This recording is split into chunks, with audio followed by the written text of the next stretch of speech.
Hello and welcome to the Crow Online. Now, everybody and their cousins have done reviews of the comics, films and TV series, but I thought it would be interesting today to cover a subgenre of the Crow franchise that rarely gets much attention. The novels. Between 1998 and 2001, Harper Prism published 6 novels based on the legacy of the Crow, and each novel featured different characters, just like the films released up until now.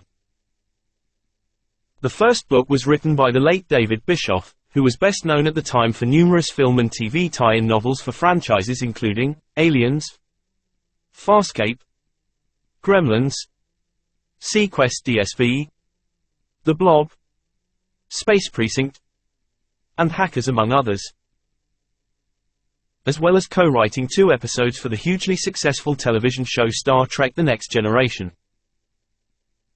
The first book, entitled Quoth the Crow, was released in January 1998 and the synopsis that follows was on the back of the novel. The Eternal One. At our human limits, when we've gone as far as flesh and imagination can take us, we meet the Eternal One. The Crow. Immemorially old, and inconsolable, he is there only for those who seek both revenge and love, and are willing to go all the way and beyond. Quoth the Crow. William Blessing is obsessed with Edgar Allan Poe. Like Poe, he is a writer of dark fantasy. And like Poe, he has powerful enemies. One of them pretends to be a friend, even as he plots to murder William and steal his wife. Blessing's only hope is to learn the truth about his friend before. But this is the realm of the Crow, where the grave is the doorway to the truth. William must walk through it to discover Poe's final secret. Then, and only then, with the help of a dark-winged raven, can he return to feed on the human carrion who raped his wife and slaughtered his soul. So, what's it like? Well, it's interesting to say the least. I think it's the first time since the original comic that the Crow, bird, actually speaks to the Crow, human character, rather than just being a silent guide to where he needs to be and where the bad guys can be found, which made an interesting change. Overall, if you're a fan of Edgar Allan Poe, then there are more than enough references to his life and works in here to keep you entertained. Although sometimes the seemingly obligatory checklist style of goth and horror references did get a little tedious for me.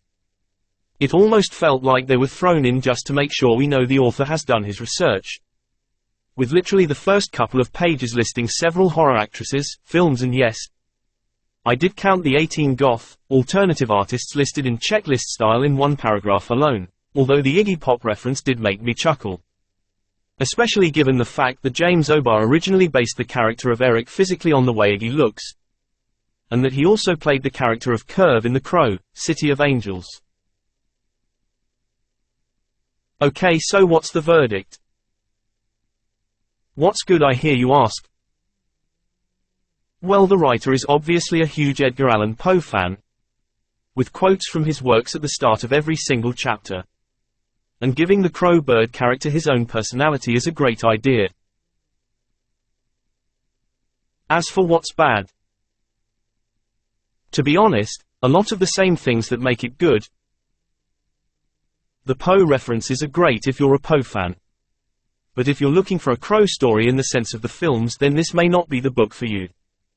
Also, the name-checking of horror stars, films and the whole description of the goth scene is quite stereotypical, closely bordering on over the top at times. What's interesting? Well, it's the first time I've read or seen a Crow-related project where the main character doesn't have the traditional Crow face makeup, in one form or another, despite the image on the book cover. And that, combined with the differences in tone and style to the films, especially in the pacing of the story, makes me wonder if the book was originally written as a Crow novel, or if it was a completely separate novel that was reworked into a Crow book. It owes so much of an obvious debt to the films in other ways, but overall it doesn't rank higher for me. I'd give the book a 3 out of 5, and is worth checking out. Just maybe read some Edgar Allan Poe beforehand. Well, that's about it for this video.